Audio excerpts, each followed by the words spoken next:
I received inexplicable footage with my Ring doorbell Part 3. They smiled and stared with bloodshot eyes, seemingly giddy, and not moving.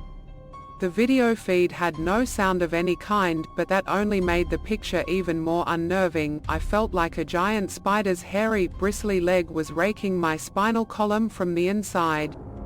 I wanted to click away, but felt frozen. I stared at the face for several seconds as it held almost completely rigid, with only the slightest movements betraying the fact that it was a video feed and not a still shot. I'd almost decided to click away when the video switched. This clip showed the door opening and a woman, presumably the home's occupant, stepping onto the now empty porch.